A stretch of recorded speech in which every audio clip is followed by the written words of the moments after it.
నడిచేది ఆకాశం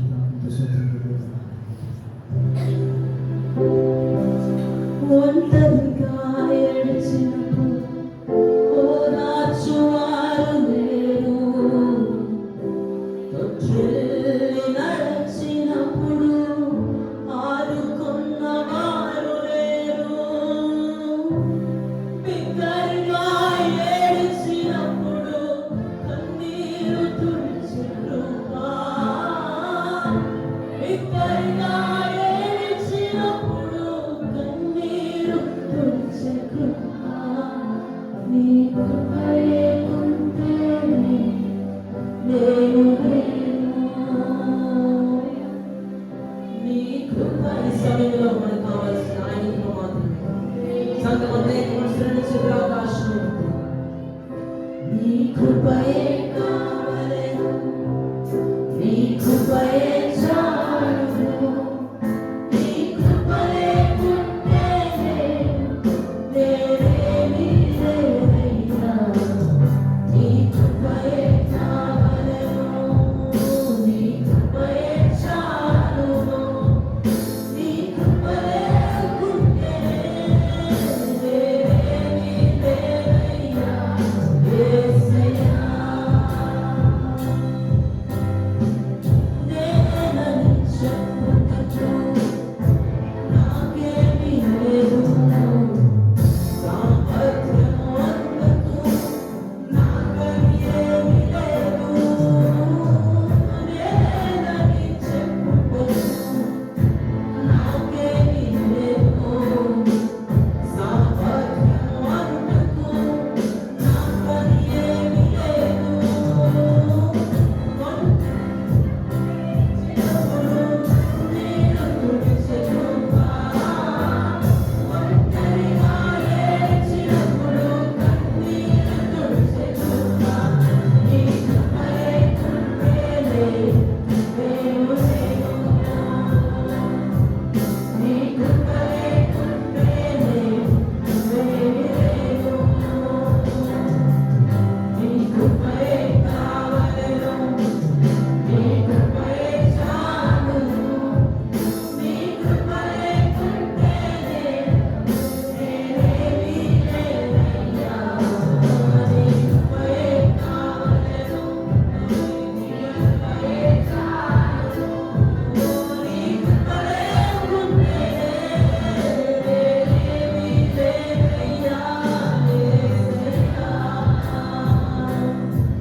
ఒంటరిగా ఏడ్చినప్పుడు ఓదార్చువారు లేరు,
దేవునికి ఆరోపిస్తూ ఆరాధిస్తూ నైవేద్యాన్ని కల్పిస్తున్నాం ఆ ప్రేమలో గుర్తుంది.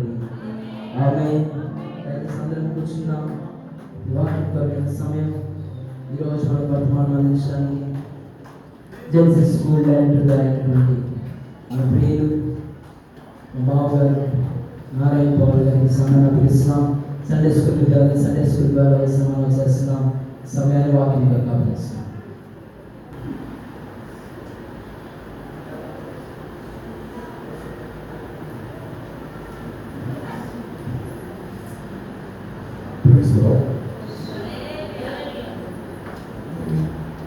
అవకాశం ముందు దేవుడి వాక్యాన్ని ధ్యానించిన కృపను బట్టి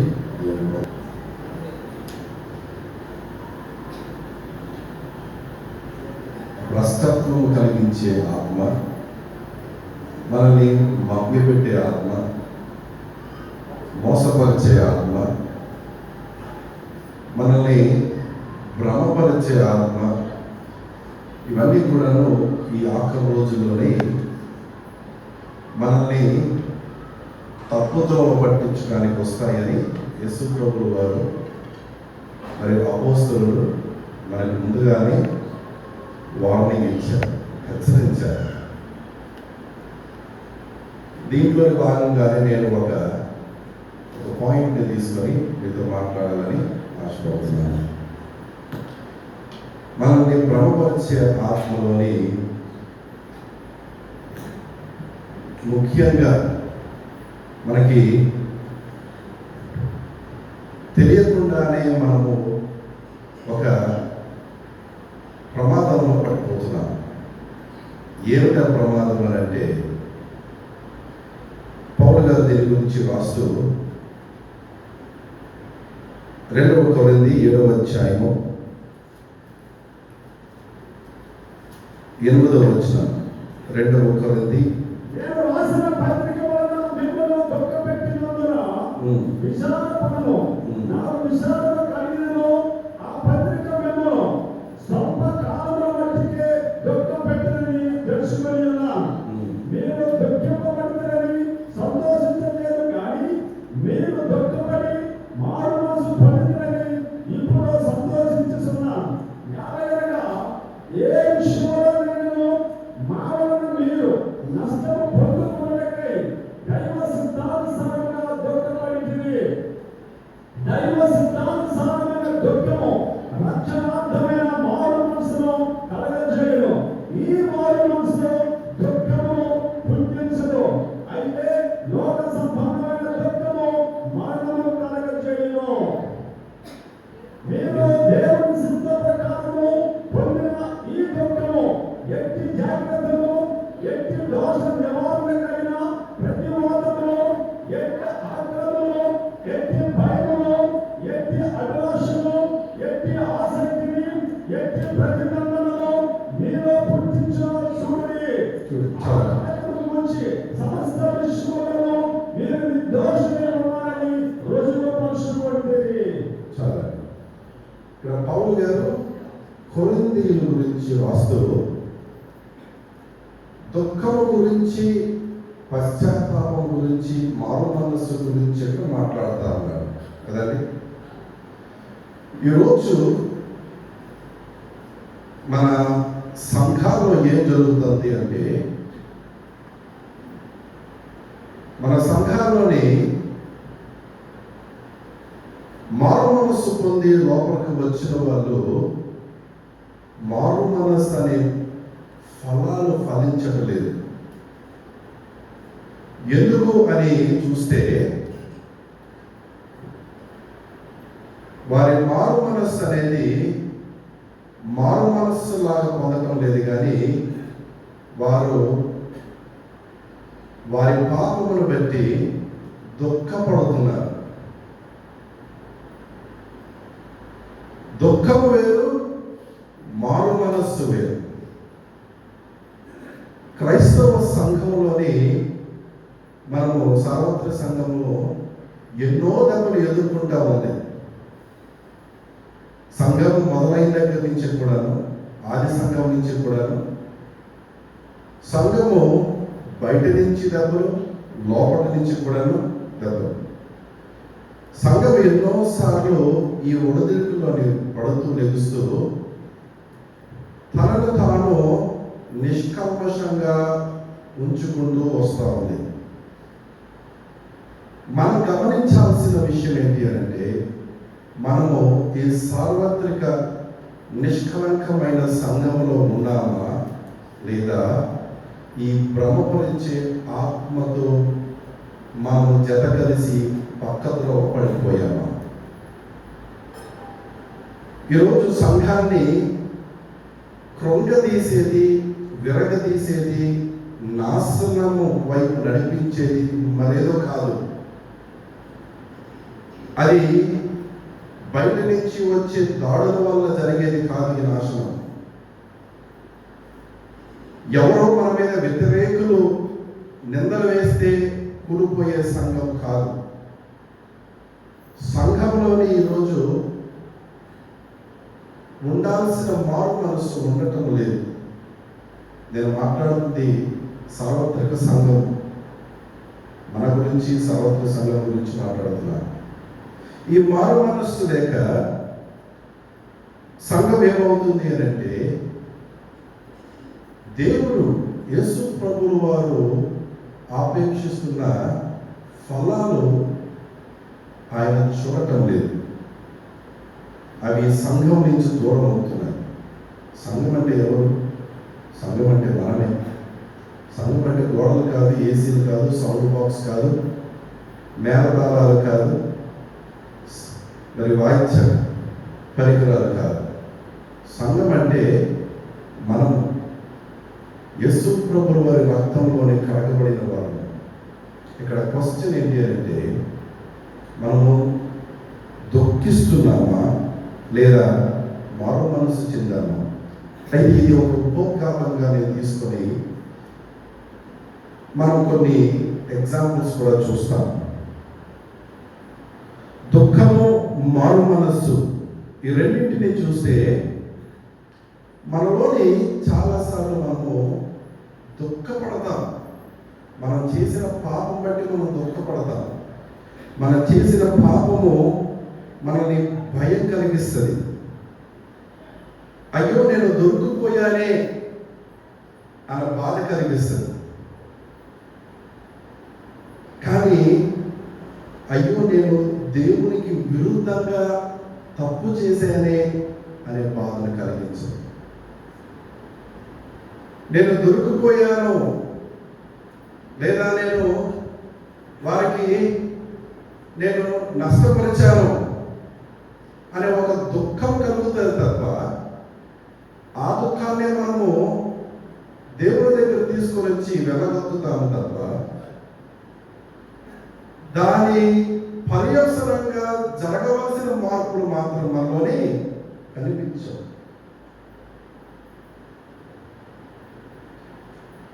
యూదా ఇస్కరియోతు దుఃఖపడ్డాడు. పడ్డాడా లేదా? బాధపడ్డాడు. ఏడ్చాడా? ఏడ్చాడు. ఆ 30 నాణాలు తీసుకొని ఇసిరేశాడా?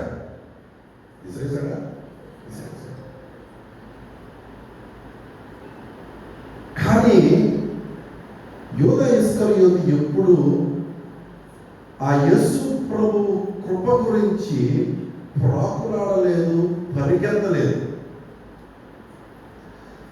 ఆయన పశ్చాత్తాపడ్డాడా? దుఃఖపడ్డాడా? ఆయన దుఃఖపడ్డాడు. ఆయన పశ్చాత్తాపము చెందలేదు, దుఃఖపడ్డాడు. పేతురు ముమ్మారు యేసు ప్రభువుని మొక్కాడు, దుఃఖపడ్డాడు. అయ్యో ఏంటి నేను ఎంత తప్పు చేశానా? ఒక వ్యక్తితో నేను తిరిగాను, అదే వ్యక్తిని నేను ఇప్పుడు అమ్మేశాను. యూదా ఇస్కరియోతు నాణ్యాల కోసం అమ్మేశాడు. కానీ ఈయన తన స్నేహాన్ని, తన బంధాన్ని అమ్మేసుకున్నానని దుఃఖపడ్డాడు. కానీ ఈయన దుఃఖం ఎక్కడికి వెళ్ళింది? మారు మనస్సుకి వెళ్ళింది, పశ్చాత్తాపం వైపు నడిపించింది. ఆ యేసు ప్రభు ముఖాన్ని తేరు చూస్తూ యేసు ప్రభు చెప్పిన మాటని జ్ఞాపకం తెచ్చుకుంటున్నాడు. ఇదే యూదా ఇస్కరియోతుతోనే యేసు ప్రభువు వారు ఏమంటారంటే, నువ్వు చేయాల్సింది చెయ్యు. తను వచ్చి ముందు పెట్టుకున్నప్పుడు నువ్వు చేయాల్సింది చెయ్యు అని అన్నప్పుడు యూదా ఇస్కరియోతుకు పశ్చాత్తాపం కలగలేదు. కానీ ఇదే పేతురుకి యేసు ప్రభు ముఖం చూడంగానే యేసు ప్రభు చెప్పిన మాటను జ్ఞాపకం తెచ్చుకుని పశ్చాత్తాపం చెందారు. ఈరోజు సంఘంలోని మనము చాలా విషయాలు బట్టి దుఃఖిస్తున్నాం. ఈ దుఃఖం వరకే ఆగిపోతుంది. ఎందుకు ఈ మాట అంటున్నానంటే, చూడండి పౌలు గారు ఏమంటున్నారో, మీరు దుఃఖపడితేరని సంతోషించడం లేదు, కానీ మీరు దుఃఖపడి మారు మనస్సు పొందితేరని ఇప్పుడు సంతోషించుతున్నాను అంటున్నాడు. మీరు దుఃఖపడతారని నేను సంతోషించడం లేదు, కానీ మీ దుఃఖం ఎక్కడికి వెళ్ళింది? మారు మనస్సు దగ్గరికి వెళ్ళింది. మీరు మారు మనస్సు చెందారు కాబట్టి నేను సంతోషిస్తున్నాను అంటున్నారు. కానీ చూడండి ఆ తర్వాత 10వ వచనంలో, ఈ మారు మనస్సు దుఃఖంలో పుట్టించదు, అయితే లోక సంబంధమైన దుఃఖము ఇది నా రెండో అంశం. లోక సంబంధమైన దుఃఖము మరణమును కలుగు చేస్తుంది. మనము తప్పు చేశామని తెలుసుకుని సంఘంలోకి వచ్చినప్పుడు, ఆరాధనకు వచ్చినప్పుడు నువ్వు ఏ దుఃఖాన్ని వెళ్ళగొక్కుతున్నావు? లోక సంబంధమైన దుఃఖం వెళ్ళగొక్కుతున్నావా? దైవ చిత్తానుసారమైన దుఃఖాన్ని నువ్వు వ్యక్తపరుస్తున్నావు. చూడండి, ఫరో 10 సార్లు దేవుడు అవకాశం ఇచ్చాడు. రాజైన ఫరోకి 10 సార్లు దేవుడు అవకాశాన్ని ఇచ్చాడు. ప్రతిసారి కూడా నువ్వు ఫరో ఏం చేసుకుని వచ్చాడు? అయ్యో నేను పాపం చేశాను, అయ్యో నేను తప్పు చేశాను. 10 సార్లు మోషే వాడి ప్యాలెస్లోకి, కోటలోకి వచ్చి, ఇదిగో నువ్వు ఇలా తప్పు చేశావు అని ప్రశ్నించినప్పుడల్లా, అయ్యో నేను తప్పు చేశాను, నా గురించి ప్రార్థన చెయ్యు, నీ ప్రార్థన దేవుడు ఆలకిస్తాడు, నన్ను క్షమించమను అని అంటే దేవుడు ఫరో అడిగింది చేశాడు. కానీ ఫరోకు మాత్రం మారు మనసు రాలేదు, దుఃఖపడ్డాడు. ఎందుకు? తన ఇమేజ్ పోతుంది,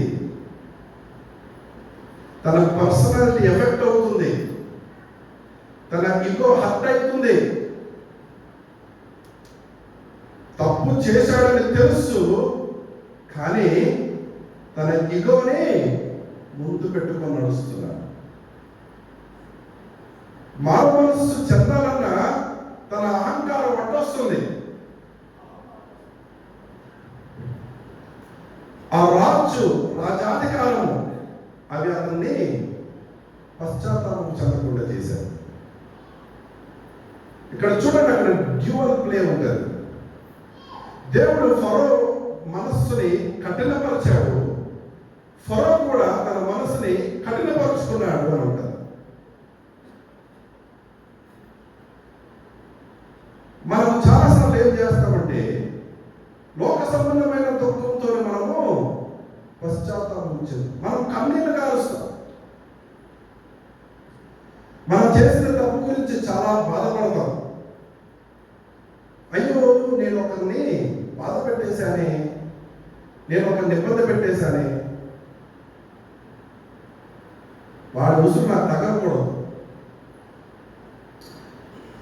ఒక లోక సంబంధమైన ఆలోచనతో మనము దుఃఖపడతాం, కన్నీరు కాలుస్తాము, లేదంటే బాధపడతాం. కానీ మారు మనస్సు మాత్రం మనము చెందము. ఫరోలాగా మనము మనకైతే అస్వస్థత కలిగితే దేవుని దగ్గర పరిగెడతాం. ఆ అస్వస్థత మారిపోగానే స్వస్థత పొందుకున్న వెంటనే మళ్ళీ మనము పాత జీవితాల వైపే వెళ్ళిపోతాం, అటువైపే చూస్తాం. ఫరో తన మాటలు మార్చుకున్నాడు కానీ హృదయాన్ని మార్చుకోలేకపోయాడు. తన మాటలు మార్చుకున్నాడు కానీ తన హృదయాన్ని మాత్రము మార్చుకోలేదు. మనకి ఇబ్బంది వచ్చినప్పుడు, ఆర్థికపరమైన ఇబ్బందులు కలిగినప్పుడు, మనం దేవుడి వైపు చూస్తూ ఉన్నప్పుడు, దేవుడు మనకి కావలసిన అనుగ్రహించిన తర్వాత, మనం కోరుకున్న వరాలు పొందుకున్న తర్వాత మన హృదయం మళ్ళీ ఎక్కడికి వెళ్తుందంటే ఆ పాత పాపపు జీవితాలకి వెళ్తుంది. ఆ పాత జీవితాల వైపే మళ్ళీ మన ముఖము తిప్పుకుంటున్నాం. మన హృదయం మళ్ళీ అక్కడికి పరిగెడుతుంది. పరీక్షలను పాస్ అవ్వాలి అని మనం కోరుకుంటాం. ప్రభువా నువ్వు ఏమి చెప్తే నేను చేస్తాను, నా జీవితానికి సమర్పించుకుంటాను, నేను నువ్వు చెప్పినట్టుగా నేను నడుచుకుంటాను, నాకు ఉద్యోగం ఇవ్వు, నీ మాట ప్రకారం నేను నడుచుకుంటాను, నువ్వు చెప్పినవన్నీ నేను చేస్తాను. ఉపవాసం ఉంటాం దాని గురించి. అప్పటి వరకు చేసిన పాపాలను ఒప్పేసుకుంటాం, దుఃఖపడతాం, ఏడుస్తాం. ఆరాధనలో 2 చేతులు పైకెత్తి గనక ఆరాధిస్తాం. నువ్వు కోరుకున్నది దేవుడు దయచేస్తాడు, ఇచ్చేశాడు, నీకు ఉద్యోగం వచ్చింది, ఎగ్జామ్స్ పాస్ అయిపోయావు, స్వస్థత కలిగింది, కుటుంబంలో ఉన్న సమస్యలు తొలగిపోయాయి, ఆర్థికంగా దేవుడు స్థిరపరిచాడు, రిలాక్స్డ్ అనే పొజిషన్లో నువ్వు వచ్చేసావు. నీ స్థితి ఇప్పుడు బాగుంది కాబట్టి ఇప్పుడు నువ్వేం చేస్తున్నావు? మళ్ళీ పాత జీవితానికి వెళ్తున్నావు. నీ పాత జీవితానికే నువ్వు మళ్ళీ నీ కాళ్ళు నడుస్తూ ఉన్నాయి, నీ కాళ్ళు వెళ్తూ ఉన్నాయి, పరిగెడుతున్నావు. లోక సంబంధమైన దుఃఖము మరణము కలుగు చేయును. నీకు కావలసిన నువ్వు పొందుకున్న తర్వాత దేవుడిని మర్చిపోయి నేను దుఃఖపడ్డాను, పశ్చాత్తాపడ్డాను, మారు మనసు చెందాను కాబట్టి దేవుడు నాకు కావలసినవన్నీ అనుగ్రహించాడు అని అనుకొని ఈ భ్రమపరిచే ఆత్మలోకి నువ్వు వశపరచబడుతున్నావు. భ్రమపరిచే ఆత్మ నీ ఏడుపు నిజమవ్వచ్చు, నీ దుఃఖం నిజమవ్వచ్చు. దేవుని ఆర్తనాదాన్ని విన్నాడు. ఆహాబు రాజు దుఃఖపడ్డాడు, ఆహాబు రాజు ఏడ్చాడు, ఆహాబు రాజు ఉపవాసం ఉన్నాడు. ఆహాబు రాజు ఎంత దుఃఖపడ్డాడంటే దేవుడు పైనుంచి చూసి, చూసావా ఎలియా, చూసావా వీడు ఎంత పశ్చాత్తాపడుతున్నాడు, ఎంత ఏడుస్తున్నాడు అని నవ్వుతూ ఆహాబు రాజుకి ఏది కావాలో దేవుడిని ఇస్తానని చెప్పి ఏలియాతోని మాట పంపించాడు. దేవుడు కృపామయుడు.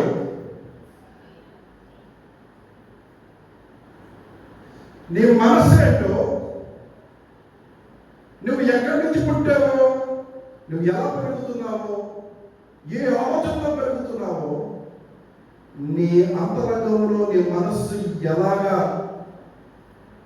తయారయ్యిందో, దాని రూపం ఏంటో ఆయనకు తెలుసు. నువ్వు ఎక్కడికి తిరిగి వెళ్ళిపోతావో కూడా ఆయనకు తెలుసు. కానీ యేసు ప్రభువు వారు కోరుకుంటుంది ఏంటి? నువ్వు దుఃఖించినంత వరకే ఉండకూడదు. నీ దుఃఖం ఎక్కడికి వెళ్ళాలి? మారు మనసు చెందాలి. నీ దుఃఖము పశ్చాత్తాపం వైపు వెళ్ళాలి. నీ దుఃఖము దుఃఖంలాగే ఉండిపోతే నువ్వు అహాబరాజులాగే ఉన్నావు, ఫరో రాజులాగే ఉన్నావు. నీకు కావాల్సింది నువ్వు పొందుకొని నీ వెనక్గా నీ వీపుని యేసు ప్రభు వైపు తిప్పుతున్నావు. ఇది ఎంతకాలం జరుగుతుంది? ఎన్నేళ్ళుగా జరుగుతుంది? డిసెంబర్ 31 వరక, లెంట్ సీజన్ వరక, నీకు అనారోగ్యం కలిగినంత వరక, ఆర్థిక ఇబ్బందులు వచ్చినంత వరక, కుటుంబ సమస్యలు తలెత్తినంత వరక, ఉద్యోగం వచ్చినంత వరక, ఎంతకాలంలోకి నువ్వు ఈ దుఃఖాక్రాంతులై ఉంటావు? మానవ మనసు చెందక, ఫలాలు ఫలించక, నిజమైన పశ్చాత్తాపములకు అడుగు పెట్టకుండా ఎంతకాలము ఈ జీవితాన్ని నువ్వు జీవిస్తూ ఉంటావు. దైవికమైన దుఃఖము ఏమిస్తుంది? రక్షణ కలుగజేస్తుంది. దైవికమైన దుఃఖము మారు మనస్సుకి పరుగు తీస్తుంది. అది రక్షణ కలుగజేస్తుంది. దావీదు ప్రార్థన చేశాడు. ఏమని ప్రార్థన చేశాడు? 51వ కీర్తనలోని, దేవా నేను నీ ఎదుటనే, నీ ముందరే నేను పాపము చేశాను.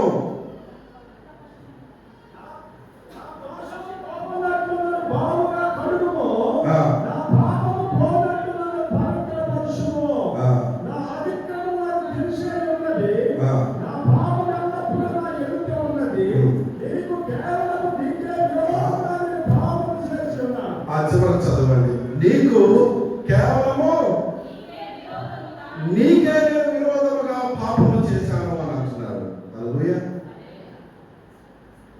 దావీదు పాపము చేశాడు, ఘోరమైన పాపము చేశాడు.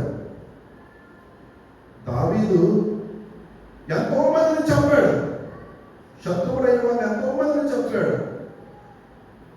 కానీ యూరియాని చంపినప్పుడు కలిగిన పశ్చాత్తాపము, దుఃఖము చాలా ఎక్కువ. ఎందుకంటే ఇది పాపము చేశాడు కనుక ఆయన హృదయము కలిచివేసింది. దుఃఖపడ్డాడు, ఏడ్చాడు, ఉపవాసం ఉన్నాడు, ఆ బిడ్డను కాపాడవాలని ప్రార్థన చేశాడు, అంతలార్చాడు.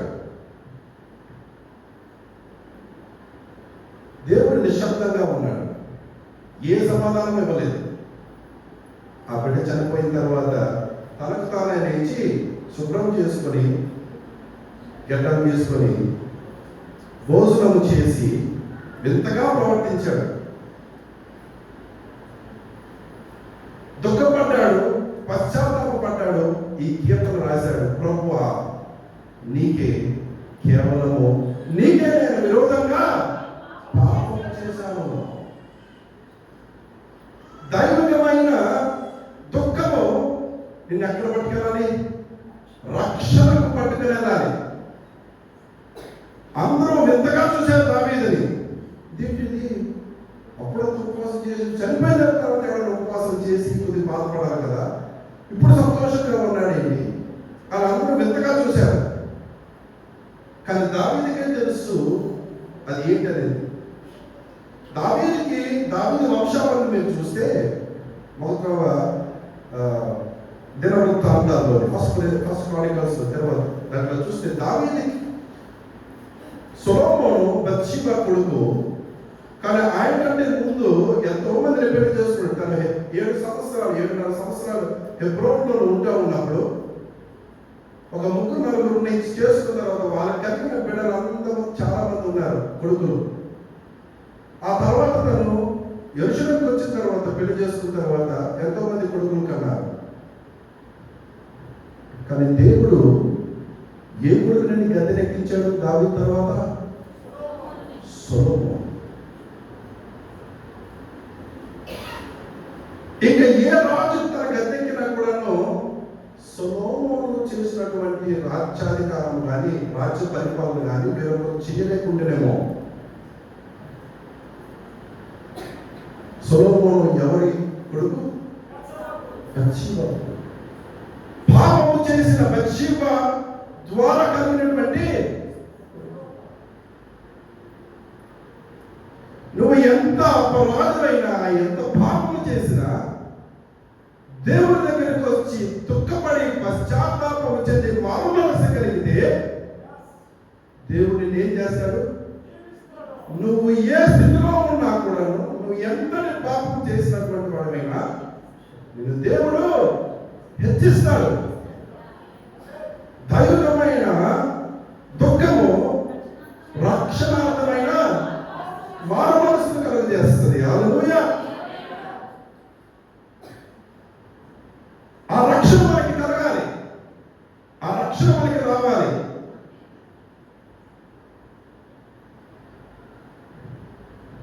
ఈ దుఃఖము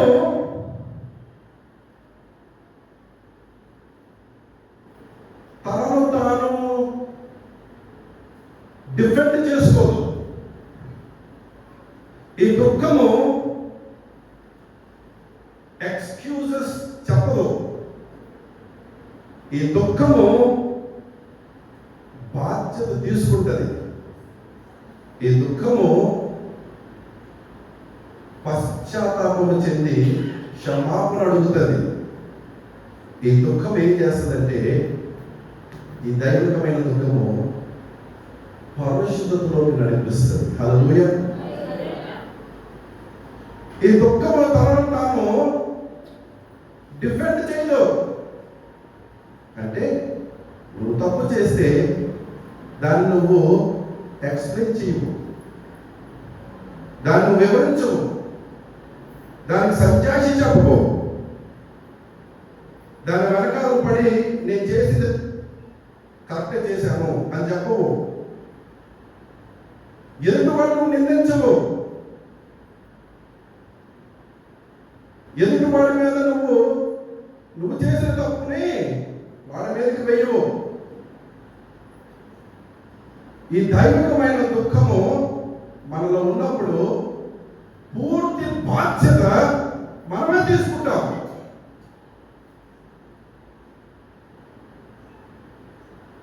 ఆ వ్యక్తి ఏం చేశాడండి?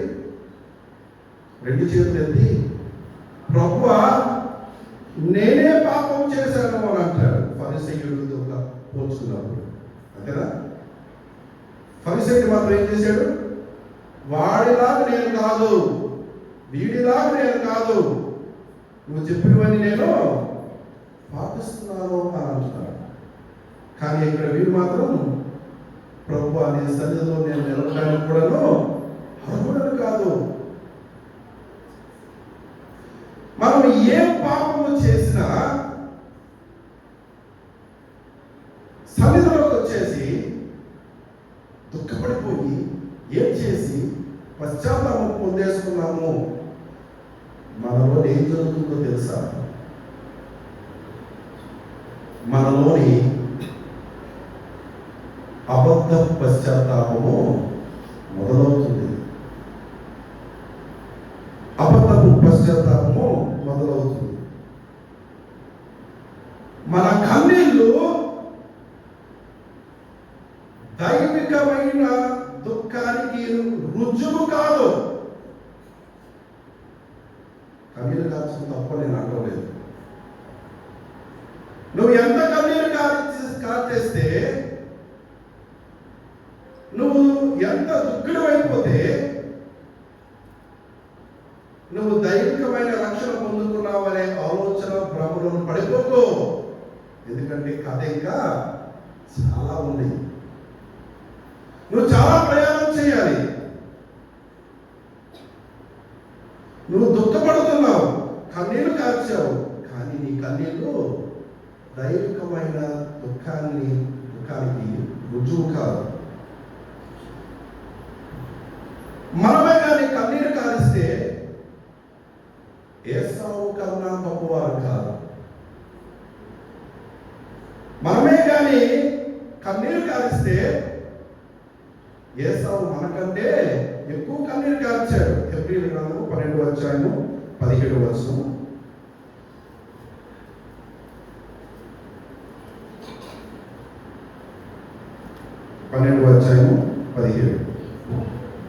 ఏశావు ఆ తరువాత ఆశీర్వాదము పొందగోరి కన్నీరు విడిచుచు దాని కోసము శ్రద్ధతో వెతికినను మారు మనస్సు పొందని అవకాశము దొరకక విసర్జింపబడినని మీరెరుగుదురు. కన్నీరు కార్చాడు.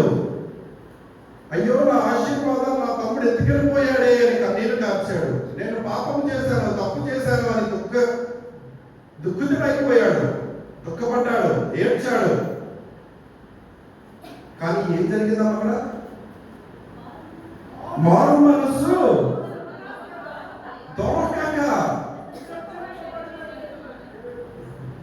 మారు మనస్సు దొరకక విసర్జింపబడిన వాడే అయిపోయాడు. ఎంతకాలం నువ్వు ఈ పశ్చాత్తాపం పొందుకుంటూ ఉంటావు? ఎంతకాలం నువ్వు దుఃఖపడుతూ ఉంటావు? ఎంత సమయం నీకు దేవుడు ఇవ్వాలి? నీకెంత సమయం ఉంది? మనకు ఎంత సమయం ఉంది? మనము ప్రతి రోజుని కూడా మనం ఎలా తీసుకుంటున్నాము? చాలా చులకనగా తీసుకుంటున్నాము. ఈరోజు పర్వాలేదులే, నేను దుఃఖాక్రాంతుడినయ్యాను, పశ్చాత్తాపం పొందుకున్నాను, నాకు మారు మనసు వచ్చేసింది. ఎందుకు అంటే నేను కన్నీరు కార్చేశాను, దుఃఖితుడిని అయిపోయాను అని అనుకుంటున్నాము. వెంటనే మనం ఏం చేస్తాము? భ్రమలో పడిపోతూ ఉన్నాము. ఏసావు కూడా కన్నీరు కార్చాడు, పశ్చాత్తాపము పొందుకోలేకపోయాడు, ఆశీర్వాదానికి దూరం అయిపోయాడు. కానీ ఆశీర్వాదాలు కావాలి కావాలి కావాలి అని అయ్యా నేను అడుగుతాను. యాకోబు ఏసావుని కలవడానికి వస్తున్నప్పుడు ఎవరు భయపడ్డారు? యాకోబు భయపడ్డాడు. యాకోబు మందల్ని తనకి గిఫ్ట్గా ఇవ్వాలని చూశాడు. కానీ ఏసావు వచ్చి ఏం చేశాడు? హత్తుకొని, నాకెందుకు తమ్ముడు, దేవుడు నన్ను విస్తారంగా దీవించాడు అని అంటాడు. నాకు చాలా మందులు ఉన్నాయని అంటాడు. ఏసావు దేని కోసం ఏడుస్తున్నాడు?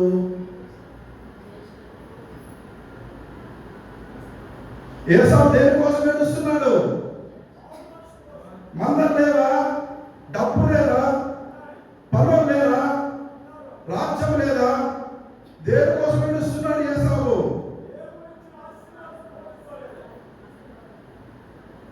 జ్యేష్ఠత్వాన్ని కోల్పోయాడు. ఇశ్రాయేలు దేశం, ఇశ్రాయేలు అనే పేరు బదులు ఏసావు అని రావాల్సింది కదా. ఏసావు సంతతి ద్వారా రావాల్సి, ఏసావు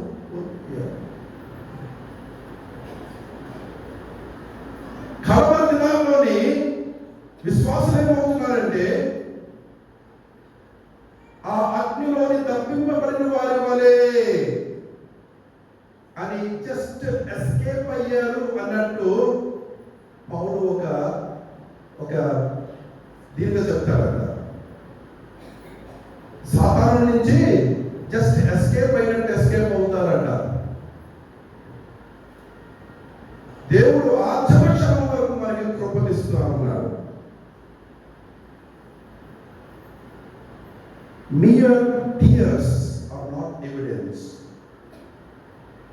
ఈ కన్నీరు మన మారు మనసుకి రుజువు కాదు. తప్పిపోయిన కుమారుడు చూడండి, there is a progression. ఒక ప్రాసెస్ అనేది అక్కడ చూస్తాం. వాడు రియలైజ్ అయ్యాడు, నేను పాపం చేశానని రియలైజేషన్ జరిగింది. తర్వాత పాపాన్ని ఒప్పుకున్నాడు, ఒక ఒప్పుకోలుకి వెళ్ళాడు. తర్వాత పాపాన్ని విడిచిపెట్టి ఎక్కడికి తిరిగి వెళ్ళాడు? తన తండ్రి దగ్గరికి తిరిగి వెళ్ళాడు. తన తండ్రి దగ్గరికి వెళ్ళాడు. ఏమైనా ఆశలు ఉన్నాయా తన తండ్రి దగ్గరికి వెళ్ళినప్పుడు? ఎలాంటి కండిషన్ లేదు. నా తండ్రి దగ్గరికి వెళ్తే నన్ను తీసుకుంటాడులే, లేదు. తీసుకుంటాడో తప్పుడో కూడా తెలియదు. నువ్వు ఎందుకు నా ఆస్తంతా పట్టుకొని వెళ్ళిపోయావు, ఎవరికో దానదత్తం చేసావు, కథ తీసుకుని కొడతాడేమో, చంపేస్తాడేమో మా నాన్న, ఏ భయంతో వెళ్ళాడు కానీ వెళ్ళాడు. తన తండ్రి దగ్గరికి వెళ్ళాడు. నా తండ్రి ఎంతటి వాడైనా, ఎలాంటి వాడైనా, ఎంత క్రూరుడైనా కూడాను నేను ఆయన దగ్గరికి వెళ్ళడమే సబబు, నేను ఆయన దగ్గరికి తిరిగి వెళ్ళడమే కరెక్ట్. మనం ఎంత పాపము చేసిన వారమైనప్పటికీ, నువ్వు ఎంత లోక సంబంధమైన దుఃఖము పొందుకున్నప్పటికీ, ఈరోజు ఈ వాక్యం నీతో నాతో మాట్లాడితే మనం మాత్రం అడగలరా? తండ్రి దగ్గర తిరిగి వెళ్ళాలి. నిజమైన పశ్చాత్తాపము తండ్రి దగ్గర నడిపిస్తుంది. ఈరోజు ఈ వాక్యం నువ్వు ఎక్కడే మర్చిపోతే నువ్వెక్కడున్నావు?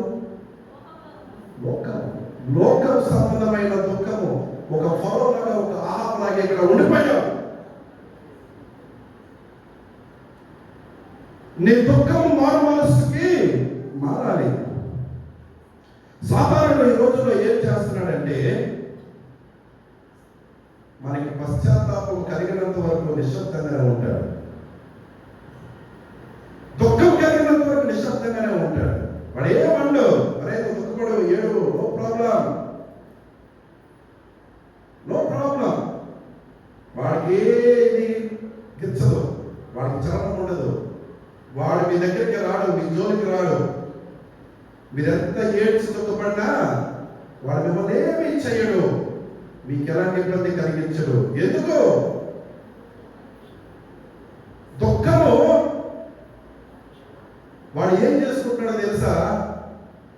ఒక మత్తు మందులాగా మనల్ని ఉపయోగించుకుంటాడు మన మీద. దుఃఖము మనం దుఃఖపడినప్పుడు మనకి మనం ఏం చేసుకుంటామనంటే, ఒక మత్తు ఇంజక్షన్ ఇచ్చుకున్నట్లు మనము మన పాపాన్ని అలా కప్పెట్టుకుంటున్నాం. పాపము మనకి ఏం కలిగించాలా? నొప్పి కలిగించాలి,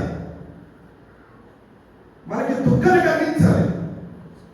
కానీ మనం ఆరాధన చేసి ఏడ్ చేసి మనం ఏం చేస్తున్నాము? ఒక అనస్థీషియా ఇచ్చుకుంటున్నాము. సాధారణంగా తెలుసు, మనం ఏడ్చినప్పుడు, దుఃఖపడినప్పుడు క్రియలు లేని దుఃఖము వాడికి తెలుసు. అది అనస్థీషియా లాంటిది. క్రియలు ఉన్నవాడి దుఃఖానికి, నువ్వు కుర్రోడివి, వయసులో ఉన్నవాడు, తప్పు చేసావు, పాపం చేసావు, నీకు తెలుసు, దుఃఖపడుతున్నావు. దుఃఖపడిన 4 రోజుల తర్వాత మళ్ళీ వెనక్కి వెళ్తున్నావు, మళ్ళీ అదే పాపం దగ్గరికి వెళ్తున్నావు.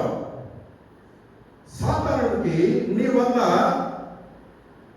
ఏది జరగదు, వాడు నీ వల్ల ఏమి ఇబ్బంది పడడు.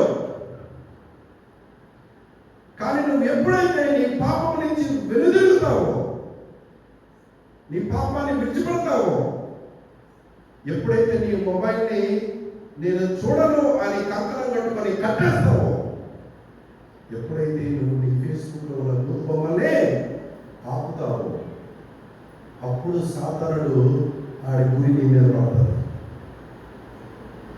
నేను ఎలా కృంగదీయాలా, నీ కాలు ఎలా లాగాలా, నీ పిల్లలతోనైనా, నీ భార్యతోనైనా, లేదా ఇంకెవరితోనైనా సరే నిన్ను ఎలాగో ఒకలాగా పాపములోని పడేయటానికి, నెట్టడానికి, నువ్వు మళ్ళీ కోపగించుకునేటట్లు చేయడానికి, నువ్వు ద్రేకుడు అవ్వటానికి, నువ్వు మళ్ళీ ఆ చెడు సంబంధం వైపు నువ్వు రీకనెక్ట్ అవ్వటానికి ఎలాగో ఒకలాగా వాడు చేస్తాడు. మన దుఃఖము సాతానుడిని ఏం చేయాలా? వణికించాలి. అపోస్తలుల కార్యాల్లో ఫెలిక్స్ పౌలు ప్రసంగించిన ప్రసంగాలంతా విని ఏమవుతుందో తెలుసా? వణికిపోతారు. ఎంత గొప్ప దేవుడా అని ఫెలిక్సే తనకు తాను ఆ దేవుని కార్యాలు తెలుసుకోవాలని పౌలు పిలిపించుకొని ఆయన మెసేజ్ విన్న తర్వాత, ఇంకా చాలులే, నువ్వు వెళ్ళిపో అని పంపించేస్తాడు. ఫెలిక్స్ భయపడ్డాడు. ఇంతటి దేవుడి గురించి విన్నాడు, కానీ ఏమయ్యాడు?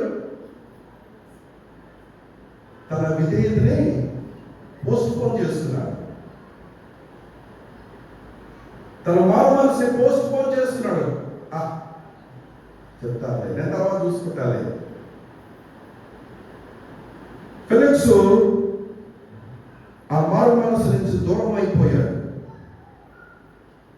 మనలో ఎంతమంది దేవుడు మాట్లాడినప్పుడు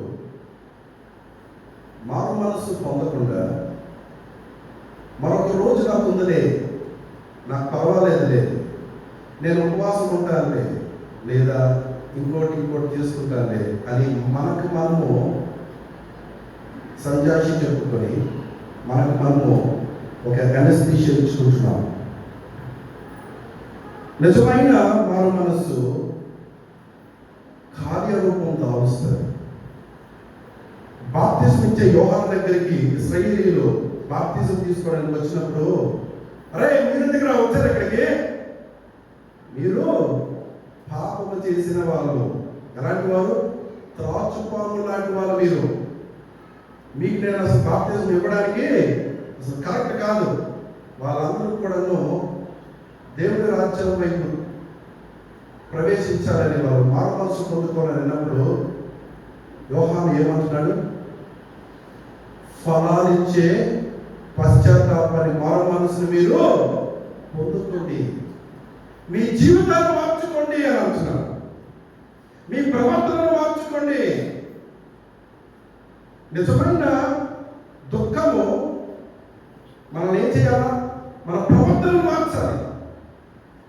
నీ ప్రవర్తన మునుపటిలాగే ఉంటే, పాతలాగే ఉంటే నువ్వు ఎందుకు దుఃఖపడ్డావు? ఇప్పుడు నీ దుఃఖం ఏమైపోయింది? అది అయితే నిజమైన దుఃఖమేనా? ఎఫెసీ వాళ్ళు, అపోస్తలుల కార్యాలు ఎఫెసీ పౌలు ప్రసంగించిన తర్వాత వాళ్ళందరూ మారు మనసు పొంది ఏం చేశారో తెలుసా? వాళ్ళు అప్పటి వరకు చేస్తున్న క్షుద్ర పూజల పుస్తకాలన్నీ కూడా తీసుకొని వచ్చి అన్ని పోగేసి అంటించేశారు. ఈరోజు దేవుడు మనతో నిజంగా మాట్లాడితే మనం ఏం చేయాలా? ఈ మొబైల్ తీసుకొని మనము ఏం చేయాలి?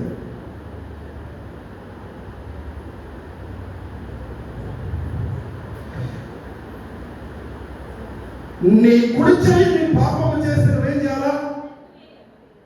తీసేయాలని అంటున్నాడు. నీ ఎడమ చెయ్యి పాపం చేస్తే నీ కుడికను పాపం చేస్తే తీసేయాలి, నీ ఎడమకను పాపం చేస్తే తీసేయాలి.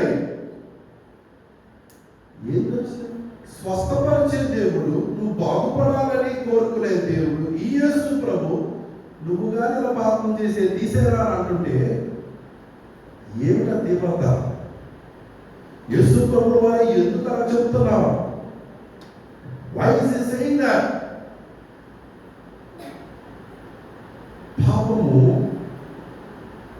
కొసరు కూడా నీ శరీరంలో, నీ మనసులో, నీ హృదయంలో ఉండిపోతే అది ఏం చేస్తుంది మనల్ని? అది ఒక పాయిజన్ లాగా మనల్ని అంతా కూడాను కప్పేస్తుంది. అది విషము. పాపము ఒక విషము. ఒక్క చుక్క చాలు మన పరిశుద్ధతను అంతా కూడా అది విషపూరితంగా చేసేస్తుంది. అందుకే అంటున్నాడు, నీ కుడుకను పాపం చేసే తీసేయి, నీ ఎడమకను పాపం చేసే తీసేయి అని. అలాగైతే ప్రపంచంలోని చాలా మంది అందులైపోతారు, అవిటి వాళ్ళు అయిపోతారు.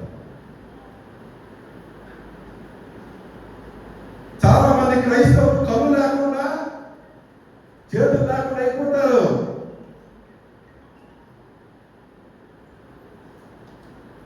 యేసు ప్రభువు వారు ఇచ్చిన ఆ మాటకి తీవ్రత ఏంటంటే, పాపాన్ని నువ్వు ఉపేక్షించొద్దు, పాపాన్ని నువ్వు సహించొద్దు. నువ్వు దైవికమైన దుఃఖము నువ్వు కలిగితే అది చిత్తానుసారంగా నేనేం చేయాలని, మారు మనస్సు వైపు నేను నడిపించాలి.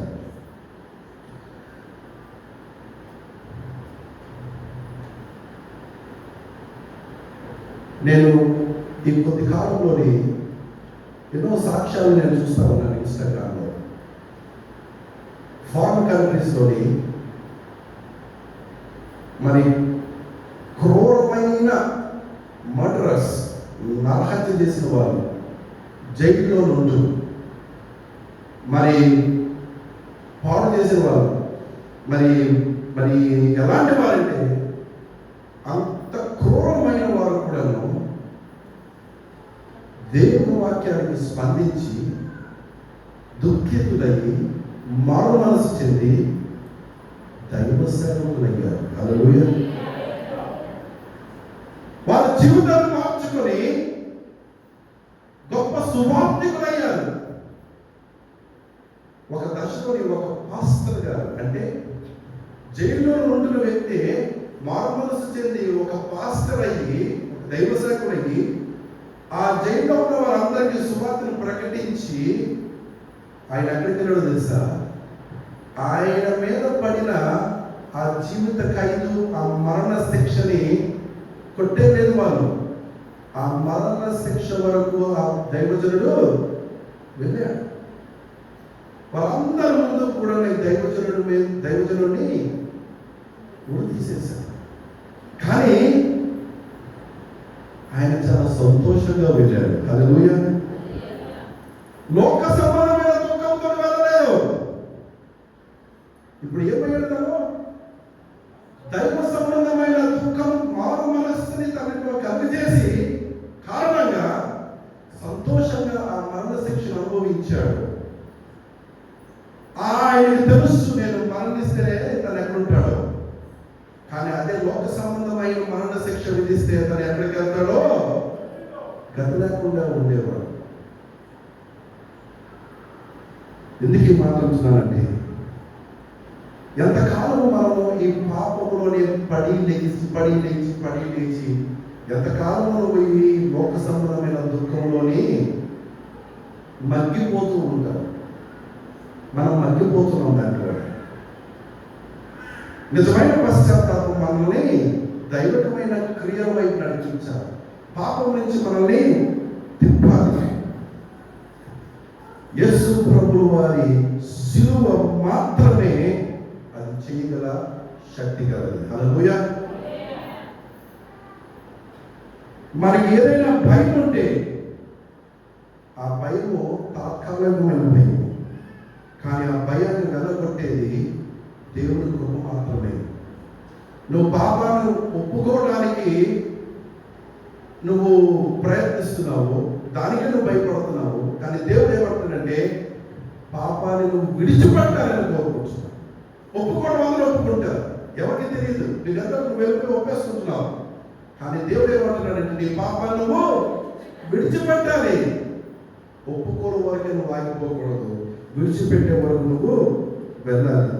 యెషయా, పేతురు వీరిద్దరికి యేసు ప్రభువు వారి పరిశుద్ధత, ఆ మహిమ కనిపించేటప్పటికి వాళ్ళు ఏమన్నారో తెలుసా? అయ్యో, పాపము చేసిన వాడిని, నేను పాపము చేశాను, పాపము చేసిన వారి మధ్య నేను నివసిస్తున్నానని బిగ్గరగా కేకలు వేశారు. నువ్వు నా పడవ విడిచి వెళ్ళిపో ప్రభువా, నేను అదో కాదు. మన జీవితాలు ఉన్నాయా? మనం యెషయాలాగా, పేతురులాగా స్పందిస్తున్నాము. ఒక్కసారి నువ్వు ఆ శిలువ వైపు చూడు. ఆ శిలువలో దేవుడు నీ గురించి, నా గురించి కాల్చిన రక్తము, పడిన బాధలు, కలిగిన దెబ్బలు ఇన్ననే కాదు. మన ప్రతి పాపానికి మనము యేసు ప్రభువులు అనుభవించిన ఆ 40 కొరడా దెబ్బలు కూడా మనము అనుభవిస్తే మన శరీరం మిగులుతుందా? ఆయన పొందిన దెబ్బలు మనం అనుభవిస్తే ప్రతి పాపానికి, నువ్వు చూసిన ప్రతి వీడియోకి, సెవెరల్ జంక్షన్లో నిన్ను నిలబెట్టి కొరడా దెబ్బలు 40 కొరడా దెబ్బలు కొడితే నువ్వు నిలబడతావా? 5వ దెబ్బకి నీ ప్రాణము పోతుంది. మరి ఆయన నీ గురించి, నా గురించి ఇంత రక్తం కాల్చి ఇలాగా దెబ్బలు తిని అవమానం పొంది ఇంతగా అనుభవించిన తర్వాత మనం ఆయన కృపని చులకనగా ఎందుకు చూస్తున్నాం? ఆయన చెప్పిన వాళ్ళు మనం ఎందుకు వినటం లేదు? ఈ దుఃఖపరమైన ఈ దుఃఖము మానవ మనసు వైపు ఎందుకు మనల్ని నడిపించట్లేదు? మన ప్రవర్తన ఎందుకు మారటం లేదు? మన బుద్ధి ఎందుకు మారటం లేదు? సహోదరుడా, సహోదరి, మనం ఆత్మ పరిశీలన చేసుకోవాలి. మనం ఏమై ఉన్నాం? అసలు మన హృదయం ఏముంది? ఎంత సమయం ఉందని అనుకుంటున్నావు? ఈ పశ్చాత్తాపం మనకి మారు మనసు వైపే కాదు, కానీ నిజమైన దైవికమైన క్రియలకి మనం నడిపించాలి. హల్లెలూయా. దేవుడు ఈరోజు మనతో క్లియర్గా మాట్లాడాలని నేను నమ్ముతాను. హల్లెలూయా. ఒకసారి కళ్ళు మూసుకొని ప్రార్థన చేసుకున్నాను. దేవా, నీకు వందనాలు తండ్రి. ప్రభువా, నిజంగా మా గురించి ప్రభువా ఎంతగా తపన పడుతూ ఉన్నావు, ఎంత తాపత్రయపడుతున్నావు, ఎంత బాధపడుతున్నావు, ఎంతగా ప్రభు నీ 2 చేతులు చాచి మమ్మల్ని కౌగులించుకోవాలని ఎదురు చూస్తూ ఉన్నాము. ప్రభువా, నీ కృపకు మేము అర్హులం కాదు, నీ దయకు మేము అర్హులం కాదు ప్రభు. ఎన్నోసార్లు మారు మనసు చెందుతున్నాము అని దుఃఖపడుతున్నాము, కానీ ఏడుస్తూ ఉన్నాము, కానీ నిజమైన మారు మనసు మేము పొందుకోలేకపోతున్నాము ప్రభు. మా పాపాన్ని విడిచిపెట్టలేకపోతున్నాం. పాపంలోనే మేము ఇంకా బ్రతుకుతా ఉన్నాం. ఈరోజు ఏడ్చిన ఏడుపు వారం రోజుల తర్వాత ఉండట్లేదు ప్రభు.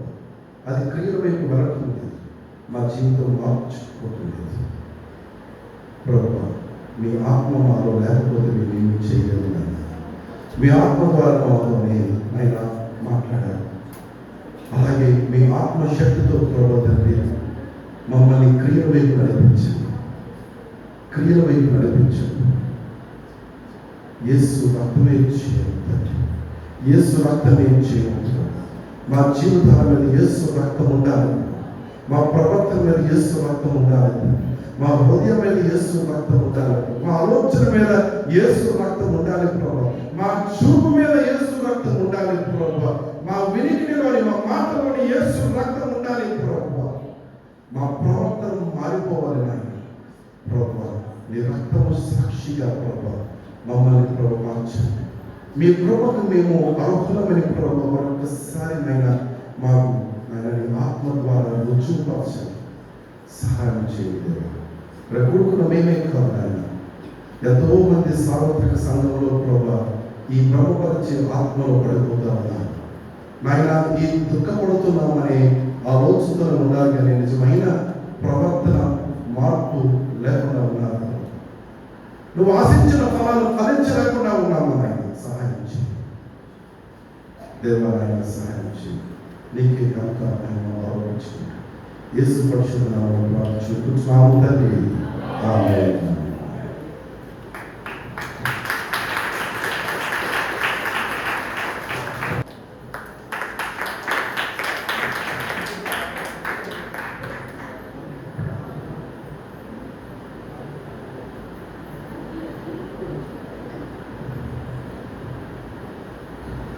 మొట్టమొదటిగా దేవదేవునికి హృదయపూర్వకమైన కృతజ్ఞతాస్తుతులు చెల్లిస్తున్నాను.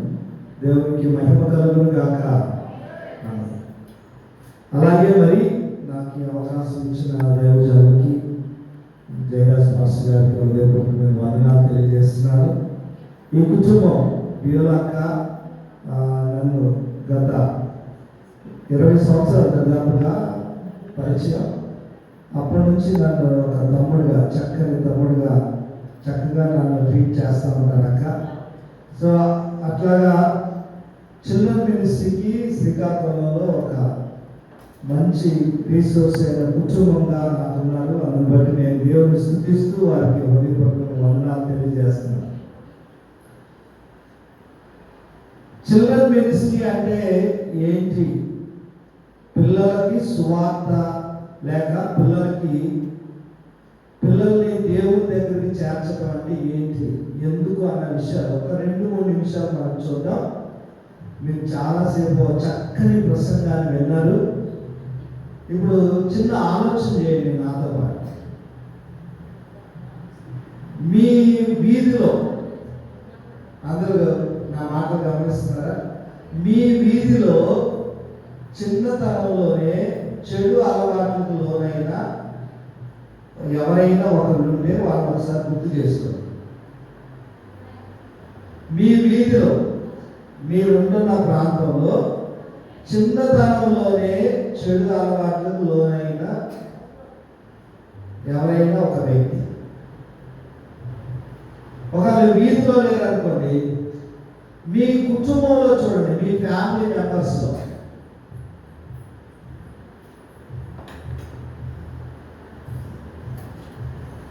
ఒకళ్ళన్నా మీ మనసులో గుర్తొచ్చారా? మీరు ఆ అబ్బాయిని కానీ అమ్మాయిని కానీ చూడగానే మీరు అనుకుంటారు, అయ్యో పిల్లలు పాడైపోతున్నారే, పిల్లలు పాడైపోతున్నారే అని మీకు బాధ కలుగుతూ ఉంది. సరే, ఈ పాడైపోయిన పిల్లల గురించి మనం ఏం చేయగలం?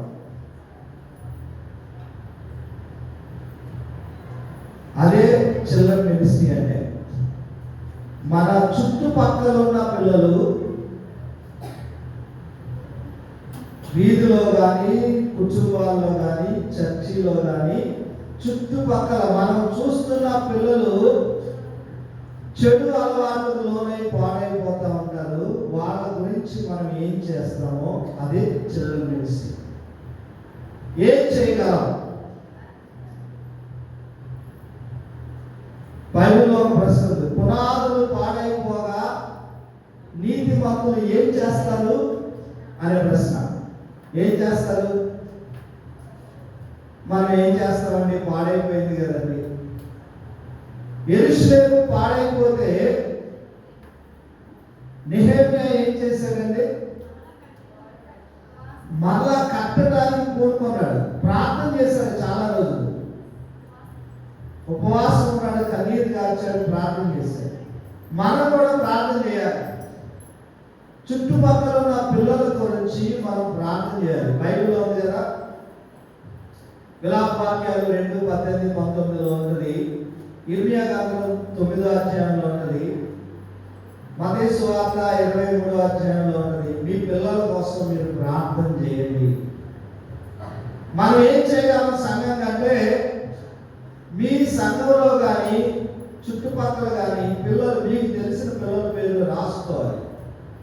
కనీసం విశ్వాసులు 10 మంది పిల్లల పేర్లన్నా రాసుకొని ప్రార్థన చేయాలి. ఈరోజు ఒక నిర్ణయం తీసుకోండి. సంఘంగా, ఒక విశ్వాసిగా మీకు కనబడుతున్న 10 మంది పిల్లల పేర్లు రాయండి. యవనస్తులైనా రాయండి మీ బుక్లో. వారి కొరకు ప్రార్థన చేయండి. వారు ఖచ్చితంగా మీ ప్రార్థన వృధా కాదు. కొన్ని సంవత్సరాల తర్వాత వారు ఖచ్చితంగా దేవుళ్ళకి వస్తారు, ఖచ్చితంగా వస్తారు. వారికి రెండోది సువార్త అందించండి, వాక్యం అందించండి. మీరు ఎప్పుడైనా ఒక చిన్న బిడ్డ కనబడితే ఏదో ఒక వాక్యమో బైబిల్లో చిన్న కథో పిల్లలకు చెప్పండి. ఆ ఛాన్స్ మిస్ చేసుకోవద్దు. నేను చాలా మందికి అలా చెప్పాను. వాళ్ళందరూ చాలా మంది మారారు. అవన్నీ అంతమంది జీవితాలు చెప్పాలంటే ఒక 2 గంటలు పట్టవచ్చు. ఒక గ్రామంలో కొల్లం అనే గ్రామం, విజయనగరం జిల్లా గట్యాడ మండలం, పి అనిల్ అనే అబ్బాయి 8th క్లాస్లో వీడు అల్లరి చేస్తూ తిరుగుతూ ఉన్నాడు. ఆ గ్రామంలో ఒక ఇంటికి వెళ్ళినప్పుడు నాకు కనబడ్డాడు. ఆ పిల్లోడికి నేను దేవుని గురించి చెప్పడం మొదలు. అప్పుడప్పుడు నేను మీటింగ్స్ పిలిస్తే రమ్మని చెప్పాను. అలా వచ్చిన అబ్బాయి దేవుని నమ్ముకొని ఇప్పుడు ఒక మిషనరీ అయ్యాడు. Praise the lord. విజయనగరం జిల్లా విజయనగరం మండలం రామవరం అనే గ్రామంలో కర్రీ బంగారు నాయుడు అనే పిల్లలు 7th క్లాస్లో బీబీఎస్ పెడితే వచ్చాడు. ఆ కుర్రోడికి అలా దేవుని గురించి చెప్తూ ఆ బిడ్డ కోసం ప్రార్థన చేస్తూ ఉంటే కొన్ని సంవత్సరాల తర్వాత ఆ అబ్బాయి చర్చికి వెళ్ళడం మొదలుపెట్టాడు. ఒక్కడే ఇంట్లో అన్యుడు. ఆ తర్వాత కాలేజీకి వచ్చినప్పుడు మళ్ళీ నన్ను కలిశాడు. నాతో పాటు మీటింగ్స్కి వచ్చాడు. డిగ్రీ చదువుకున్నాడు. తర్వాత దేవుడు పిలిస్తే బైబిల్ కాలేజీకి వెళ్ళాడు. ఇప్పుడు రాజస్థాన్లో FMPV మిషనరీగా ఉన్నాడు.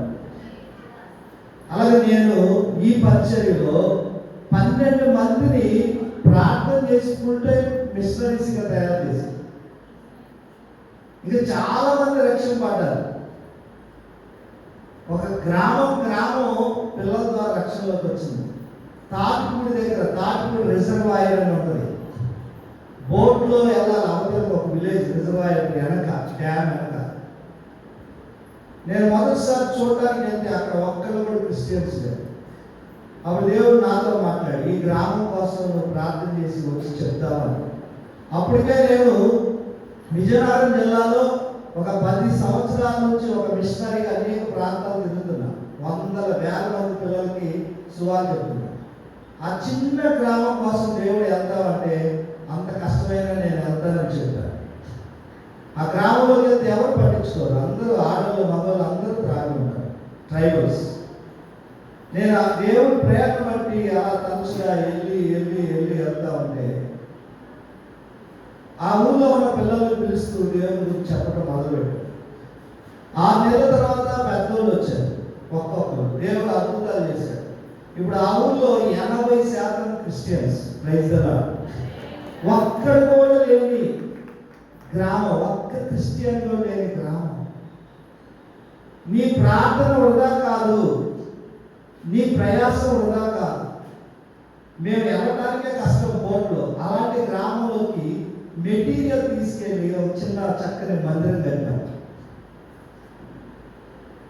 కాబట్టి చిన్న పిల్లల కోసం ప్రార్థన చేయడం, సువార్త చెప్పడం దేవునికి ఇష్టమైంది. యేసయ్య చెప్పాడు, చిన్నపిల్లలు నా యొద్దకు రానియండి, ఇలాంటి వారిదే పరలోక రాజ్యం, వారిని ఆనందించు. మీకు ఎప్పుడు ఛాన్స్ దొరికినా చిన్నపిల్లల కోసం ప్రార్థన చేయండి, వాళ్ళని తీసుకురండి. మొక్కై వంగంది, మానై వంగుతున్నారు.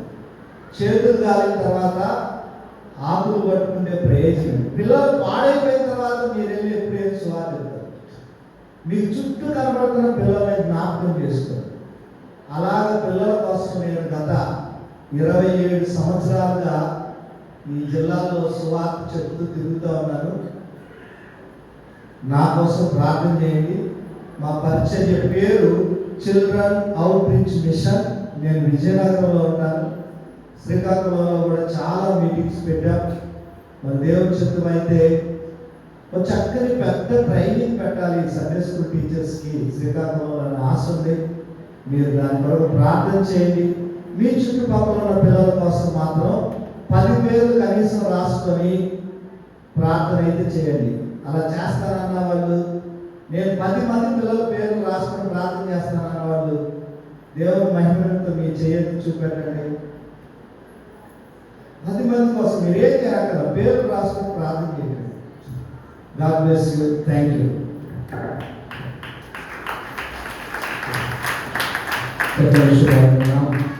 సో నేటి దినంలో వాళ్ళు నడవలసిన వారు నేర్పు పెద్దవాడైన ప్రధానంగా తొలగిపోవడం వాక్య ప్రకారంగా చిన్ననాటి నుండే మన పిల్లల్ని ఏ విధంగా పెంచాలో, అన్యులైన పిల్లల్ని సరైన మార్గం నడిపించటకు, వారి కొరకు ప్రార్థించటకు మనమందరం పాల్గొన్న టీచర్స్ ట్రైనింగ్ కానీ లేదా పిల్లలకి కూడా ఒక గతంలో మనం చేసిన చిల్డ్రన్ రివల్యూషన్ వంటిది కానీ జరిగించడానికి ప్రయత్నిస్తున్నాం. ఈసారి రాష్ట్రాన్ని వెళ్ళడానికి ఇష్టపడుతున్నాం. ఎందుకంటే మొదటిసారిగా మా రాజు గారిని, రెండవదిగా జాన్ గారిని వీరైతే వారిని ప్రార్థన పేరున్నాయని తెలుసుకొని తెరవడం జరుగుతుంది. కనుక వారి యొక్క పరిస్థితిని మీరు అందరూ ప్రార్థించండి. అది గత వారంలో గత 10 దినాలు జూన్ యానివర్సరీ అయిన తర్వాత రోజు నుండి నాన్నమ్మ గారు అనారోగ్య పాలైన సమయం మీ అందరికీ తెలుసు. అనారోగ్యంలో హాస్పిటల్ అడ్మిట్ చేయడం జరిగింది. హాస్పిటల్లో 6 రోజులు తీసుకున్న తర్వాత 7వ దినాన ఆమె మరణించి పరలోక రాజ్యం చేరి ఉండడం మీ అందరికీ తెలుసు. అదేవిధంగా 8వ తారీఖున ఆమె మరణించడం జరిగింది. కాలంలో తర్వాత సమయం అంతా ఉదయం నుండి మీరందరూ ప్రయాసపడి వచ్చి ఉన్నారు. సాయంత్రం 6 నుంచి 12 వరకు ఇది జరిగింది. ఉదయం ఆ తర్వాత రోజు కూడా ఉదయం 9 నుంచి 3 వరకు ఇది జరిగింది. సాయంకాలం మధ్యాహ్నం 3 నుంచి 5 వరకు భూస్థాపన కార్యక్రమం కృపానందంగా జరిగించబడి ఆ తర్వాత మళ్ళీ అందరూ 5 గంటలకి విమానం చేరడానికి దేవుడి కృప చూపించాడు. ఆ తర్వాత రోజు దేవుడి ఘనంగా ఆ యొక్క మెమోరియల్ సర్వీస్ కూడా దేవుడు జరిగించి అందరూ కలిసి దేవుడు స్థుతించడానికి ప్రయాసపడి మానవ సమస్త సంఘాలని అంత్యకరణ విశ్రాంతి కలుగజేస్తానని 40 ఆయుష్ 40 సంవత్సరాలు 50 సంవత్సరాలు 80 సంవత్సరాలు 81 సంవత్సరం పూర్తి చేసుకుని 42లో ప్రవేశించిన మా నాన్నగారు బైబిల్ ఉమెన్గా అనేక ప్రాంతాల్లో సువార్త ప్రకటించిన తల్లి. ఆమె మరణించిన విధానం అందరికీ బాధ కలిగించినప్పటికీ నిత్య విశ్రాంతిలోకి ఆమె వెళ్ళిందని విశ్వాసంతో మనందరం ముందడుగు వేస్తూ 2 దినాల్లో పరిస్థితులను ప్రార్థన చేస్తూ ఆమె వలె ఆధారమే సువార్త ప్రకటించి ఆ రోజు కూడా ర్యాలీ కూడా అందరం నడుచుకొని వెళ్ళి ర్యాలీ చేసి ఆ యొక్క భూస్థాపనలోకి వెళ్ళడానికి దేవుడు చూపించాడు. ఆ విధంగా టుమారో కొరకు మీరు అందరూ ప్రార్థన చేయండి. అదేవిధంగా వాటి వనరులు కూడా తీర్చాల్సింది మెమోరియల్ సర్వీస్ దాన్ని కూడా దేవుడు తీర్చుందా. ఆమె అందరూ లేచిన లెక్చర్లుగా మన దేవస్థానం జయరాజయ్య గారు ఈరోజు చదవడం వాక్యం నిమిత్తం చదువుతున్న బావ గారు నాన్న కుటుంబం జెన్సస్ నిమిత్తం. అదేవిధంగా ఈరోజు మనం చక్కని మినిస్ట్రీ చిల్డ్రన్ మినిస్ట్రీ జరిగిస్తున్న జోషువా పాస్టర్ గారి నిమిత్తం, అదేవిధంగా అభిపడి కానుకల నిమిత్తం, అవి సంఘం నిమిత్తం వ్యవసాయం ప్రార్థన చేస్తారు. ప్రార్థన చేసిన భోజనం ఏర్పాటు చేయడం జరిగింది. స్వీకరించవలసిన మనం చేస్తున్నాం. సాయంత్రం 6 గంటలకు 2వ ఆరాధన ఉంటుంది. గమనించండి. శుక్రవారం సాయంత్రం ఉపవాస ప్రార్థన, వచ్చే ఆదివారం 10 గంటలకి ఇదే స్థలంలో ఆదివారం ఆరాధన గమనించండి. దేవుడి కూడిన ఆశీర్వాదాన్ని జరిగించిన దాని దేవుడు సుఖితాన్ని సమయం వ్యవసాయం గమనిస్తుంది. ప్రార్థన చేస్తున్నాం. అయితే అమ్మ యొక్క అనారోగ్య పరిస్థితిలో ఆ హాస్పిటల్లో అలాగే సమాధి కార్యక్రమంలో మెమోరియల్ సర్వీస్లో ఇంత సమయాన్ని వెచ్చించి గ్రామాన్ని చేసి చాలా సహకారంగా అందించారు. సంఘపతులకి సంఘస్థులకి ప్రత్యేక వందనాలు తెలియజేస్తున్నాం. నిజమైన సహకారం. వారి పేరు ఎక్కడ జీవన ముందు రాయబడి ఉంటారు. అమ్మ పేరే కాదు, మీ అందరి పేర్లు కూడా. మరి men's fellowship, women's fellowship, youth fellowship, children fellowship ప్రతి వారు కూడా చక్కని సహకారం అందించారు. మరి సెయింట్ పాల్ స్కూల్ ప్రిన్సిపల్ గారు శాంతి మేడం గారు కూడా వారు కూడా హాస్పిటల్లో పరామర్శించి అలాగే ప్రార్థించి ఆదరించి ఆ కష్టంగా కూడా చక్కని ఆతిథ్యం అందజేశారు. మీరు కూడా చాలామంది మీకు తోచిన సహకారం మరి పానీయం అయితే మంచిగా అయితే మరి ఆతిథ్యం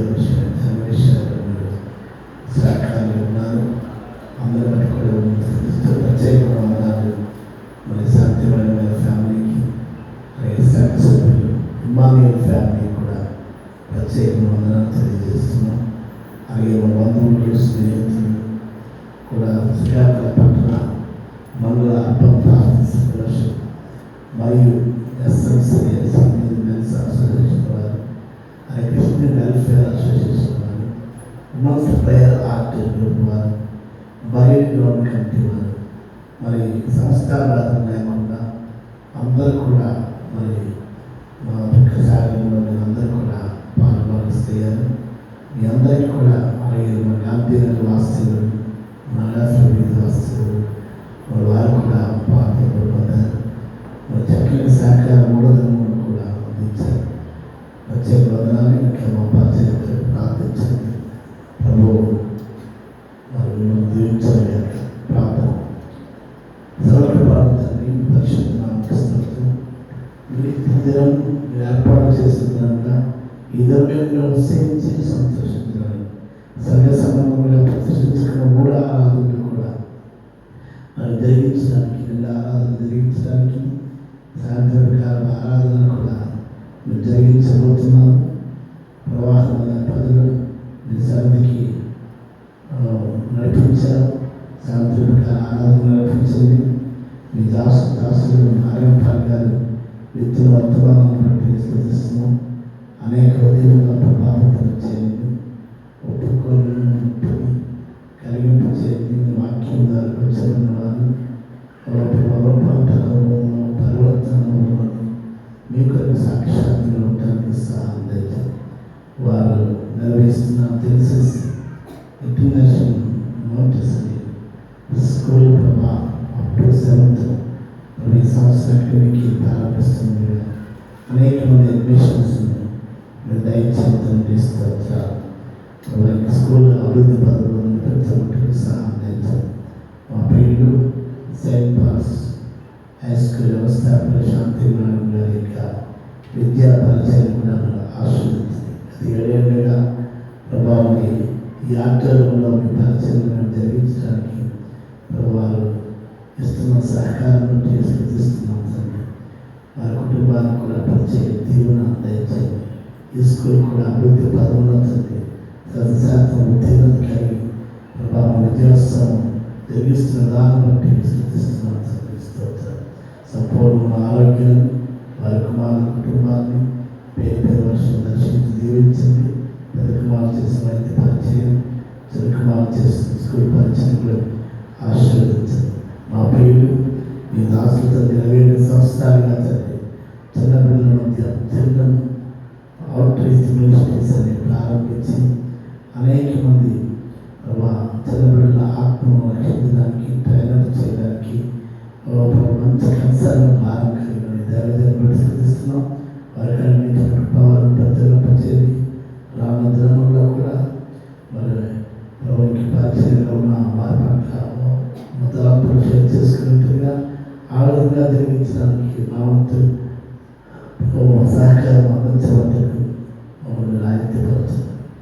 మా కుటుంబం ఆశ్రయించండి. మీరు ఏ ప్రాసంతో మందిరానికి వచ్చారు అందరూ బట్టి స్థితిస్తున్నాం. శారీరక, మానసిక, ఆధ్యాత్మిక, ఆర్థిక ప్రతి ఆకలి మీ మహిమలో తీర్చబడిన కాక అలాగే మీరు ప్రేమించి దీవించి అందించిన దాంట్లో కాలంలో అర్పించినట్టుగా ఈడు ఇవ్వబడిన వాగ్దాన సంబంధమైన ఆశీర్వాదాన్ని దయచేసి వారి గృహాలు నిలబడుతుందిగా పగల ఎండదబ్బులకి తల్లుదల వాగ్దానం, పగల ఎండకు నీడగా ఉంటుందన్న వాగ్దానం ఇప్పటి పట్ల నెరవేర్చి క్షేమకరంగా సూచించిన వారి గృహాలు ఇచ్చారు. మీరే మహిమ పొందాలి. యేసు నామములో వచ్చిన తండ్రి.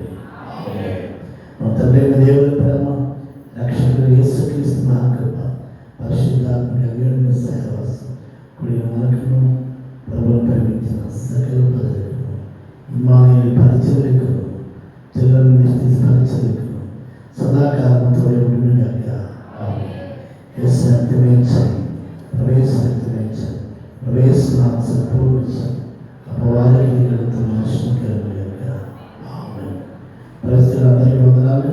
దూర ప్రాంతం వచ్చిన వారు మనుష్యులను కలిస్తే మీరు సిద్ధపరిచిన బిర్యానీ ప్యాకెట్స్ తీసుకుని వెళ్ళాలని మనం చేస్తాం. ప్రభు దీవించగలరు.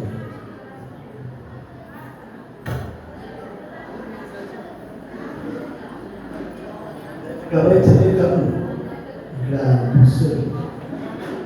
అక్కడ అమ్మాయికి జ్ఞాపకార్థంగా మరి స్థుతుల పుస్తకాలు మీకు నిజంగా అందించబడుతున్నాయి. అది తీసుకువెళ్ళాలని మనం చేస్తున్నాం. అలాగే మీకు మరి అందరికీ కూడా తీసుకుని వెళ్ళడానికి అవకాశం ఉంది కాబట్టి తీసుకుని వెళ్ళాలని మనం ఇప్పుడు గడిచకి వెళ్ళిపోగలిగితే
हाँ ये उनसे